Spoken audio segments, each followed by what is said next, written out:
So, Albie, you heard there from Rishi Sunak, a leadership contender for your party, actually saying this could be a dangerous policy. Do you agree? Yes, I do think it could be potentially dangerous. Look, the job of the armed force in this country, including the RAF, is to protect this country, not reflect this country. And of course, diversity is important. But when it comes to an issue as important as national security, really the focus should be not just on the content of a potential RAF pilot's character, but also how good they are at their actual jobs. It's not, their diversity does not contribute to how good they are going to be at flying a plane.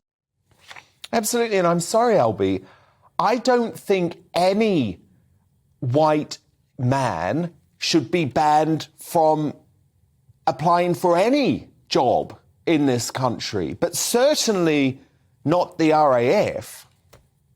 No, of course not. But Dan, we've also got to acknowledge that RAF spokespeople have actually denied this allegation. But would this head of recruitment have resigned unless something like this was actually going on? The focus of the armed forces, as I mentioned before, has to be defending this country. And if they want to improve diversity by reaching out to underrepresented groups and encouraging them to apply, then that's fine. But we've got to draw a line at quotas. And that's what seems to be happening here, Albie, doesn't it? On the quiet, because remember, the person who has resigned here is responsible for all of the recruitment at the RAF. And I'm sure, Albie, this is also happening in other public organisations like the BBC. And effectively, there are bans, informal bans, being put on particular ethnic groups and gender groups. And those ethnic groups and gender groups happen to be the majority of society, white folk.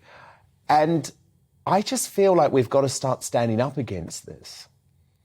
At the end of the day, Dan, positive discrimination is still discrimination, and I've never supported such moves of positive discrimination. As I mentioned before, if you want to spread opportunity around the country and outreach to underrepresented communities, encourage them to apply for certain jobs and remove discriminatory recruitment practices, then I think that's all well and good.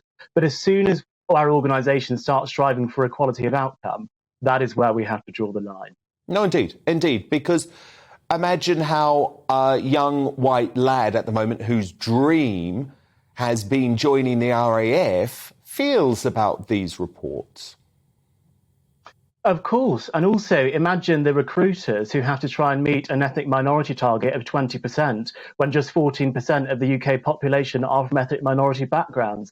That is a completely unrealistic target. And I don't even think ambitious is the right word for it. It's totally unrealistic. What the armed forces, organisations, and indeed private sector organisations need to be focusing on are hiring the most talented and able people for the jobs that they need to fill.